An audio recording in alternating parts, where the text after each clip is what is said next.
তাড়াতাড়ি চলে আয়। কে আসবে বলো? কে আসবে তাড়াতাড়ি? ওই তো সম্পা, যে ভালো খায়। এই বড় কি তাড়াতাড়ি চলে আয়।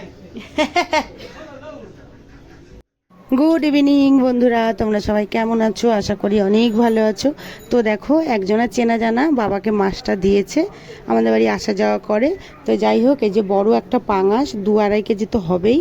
তো এই যে বাবা কাটছে, দেখো তুলতে পারছে না 2 হাত দিয়ে।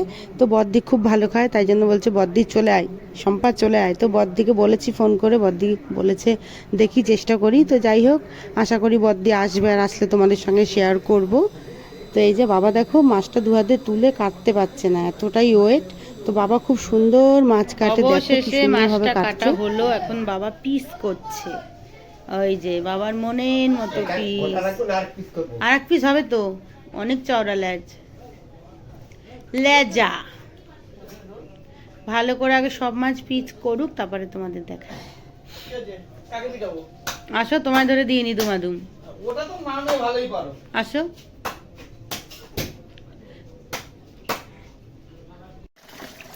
তো বন্ধুরা, বাবা মাছটা খুব সুন্দরভাবে কেটেছে, তোমরা তো দেখলেই।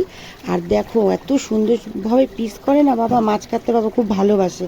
আর মাছটা কিন্তু জ্যান্ত ছিল, সঙ্গে সঙ্গে ধরেই বাবাকে খবর দিয়েছে। যখন বাবা বাড়িতে নিয়ে আসে তখন জ্যান্তই ছিল, আমরা মেরে বাবাকে দিয়েছি। মানে বাবার ছেলে মাছকে মাথার মধ্যে বাড়ি মেরেছে, তারপরে মরেছে বাবা, তারপরে কেটেছে, সেটা তোমাদের সঙ্গে শেয়ার করা হয়নি। আর এই যে এখন আমি ভালোভাবে ধুয়ে ফ্রিজে রেখে দেবো, কেননা কালকে রান্না হবে। তো চলো, তোমাদের সঙ্গে কালকে দেখা হবে। গুড মর্নিং বন্ধুরা, গুড মর্নিং, শুভ সকাল, সুন্দর একটা সকাল, সবার ভালো যাক সারা দিনটা, সারা রাতও। তো এই যে এখন রান্না বান্নার জোগাড়জান্তি চলছে, অনেকটা বেলা হয়ে গেছে, মেয়ে যেহেতু স্কুলে চলে গেছে। তারপরে সকালে খাওয়া দাওয়া কমপ্লিট করে রান্নাঘরে আসলাম। আর কি সকালে তো রান্না করেইছি, মানে দুপুরে রান্না করার জন্য রান্নাঘরে আসলাম। হলো ইলিশ মাছ, দেখলেই ইলিশ মাছ, এটা হলো পাঙাশ, ফ্রিজ দিয়ে বের করে জলে চুবিয়ে রেখেছি সকালেই। আর এখন ঝটফট করে রান্নাটা সারবো। চলো, আর প্রচণ্ড বৃষ্টিও হচ্ছে, তার সঙ্গে গরমও পড়েছে, মারাত্মক গরম। তো ঝটফট করে রান্না সারবো। এই দেখো আগে পাঙাশটা করে ফেলছি, আর তোমাদের সঙ্গে রান্নাটা শেয়ার করতে পারলাম না, কেননা প্রচণ্ড গরম। তারপরে ভালো কথা, বদ্দি আসবে, তো আসবে যেহেতু তাড়াতাড়ি রান্নাটা সারছি, দিদির সঙ্গে একটু বসে গল্প করব। তো চলো রান্না বান্না সেরে নিই। আর এই যে মাছটা হয়েই গেছে প্রায়, মাখা মাখা করে আর কি নামাবো। এই যে গরম মশলা দিয়ে নামিয়ে ফেলবো, তারপরে ইলিশটা করব, আর ডাল করব, কাঁকরোল ভাজবো, আর কিছু করব না। এই হলো দুপুরের রান্না। তো চলো দেখতে থাকো। তো দেখো পাঙাশটা আমি নামিয়ে ফেলেছি, তারপরে ইলিশটা বেগুন দিয়ে এই যে হয়ে গেছে, পোস্ত সর্ষে দিয়ে ইলিশ। এই দেখো বেগুন দিয়ে, কি ভালো লাগছে না দেখতে বন্ধুরা কালারটা।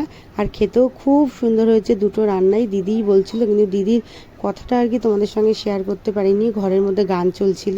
তারপরে আমার রান্না বান্না সেরে পুজো দিয়ে নিলাম, সব কাজকর্ম সেরে স্নান করে পুজো দিয়ে নিলাম। তো বদ্দি এখনও আসেনি।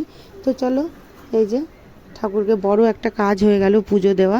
আর বাইরে তো আবার বৃষ্টি নেমে গেছে, বৃষ্টির জন্য দিদির একটু দেরি হচ্ছে, দিদি বেরিয়ে গেছে কিন্তু দেরি হচ্ছে বৃষ্টি। মন্দিরে শুয়ে পড়তাম। এই দেখো এখন একটু থেমেছে, তো বদ্দিও এরপরেই বদ্দি ঢুকে যাবে। তো চলো, আর কী কী রান্না করলাম তোমাদের তো বলেইছি, তাও একবার দেখিয়ে দিই কী কী রান্না করলাম। এই যে কাঁকরোল ভাজা, আর পেঁয়াজ দিয়ে ডাল করেছি, এই যে ডাল, আর মাছ, 2 রকমের মাছ। এই যে পাঙাশটা দেখো মাখা মাখা করেছি, খুব সুন্দর হয়েছিল খেতে পাঙাশ। এই যে আর ইলিশটাও ফাটাফাটি। তো যাই হোক, রান্নাবান্না তো সব কমপ্লিট, সব কাজকর্ম হয়ে গেছে, এখন দিদির জন্য বসে আছি, বুঝেছো। আর আমার মেয়ে আসবে 2:30 নাগাদ। তো চলো দিদি আসুক, তারপরে তোমাদের সঙ্গে শেয়ার করছি।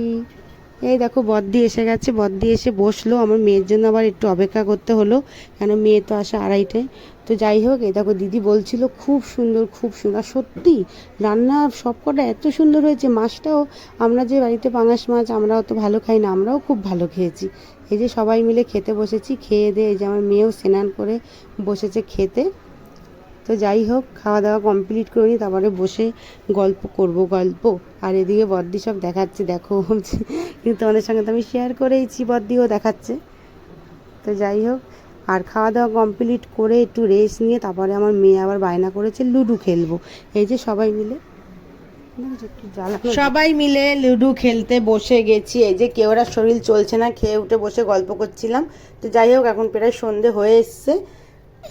তারপরে চলে আসলো ফুচকা আলা, তো ফুচকা খাবো এখন, জায়মু খাওয়াবে। এই দেখো, এই দেখো ফুচকা খাবা, ফুচকা তুমি ফুচকা খাবা? এটা দিদি। আমার মেয়ে কি করছে জানি না কি করছে। টক জলটা দেখো তো কিরম লাগছে, লেবুগুলো নিয়ে দেওয়া যায়। সবাই ফুচকা খেতে চলে আসো বন্ধুরা, খুব সুন্দর ফুচকা বানায়। আর ফুচকা দেখলে, জল দেখলে তো আরো বেশি লোভ পড়ে। তো ঘুগনিও নেবো, ফুচকাও খাবো। যাই হোক, ভিডিওটা তোমাদের সঙ্গে শেষ করব, আর বেশি বাড়াবো না। কেমন লাগলো ভিডিওটা, আশা করি ভালোই লেগেছে। তো তোমরা জানিও কেমন লেগেছে, আমার তো ভালো লেগেছে, তাই আমি তোমাদের সঙ্গে শেয়ার করলাম। আর এই যে মাংস দিয়ে ঘুগনি, এই দেখো। তো আমরা ফুচকা খেলাম, ঘুগনি খেলাম।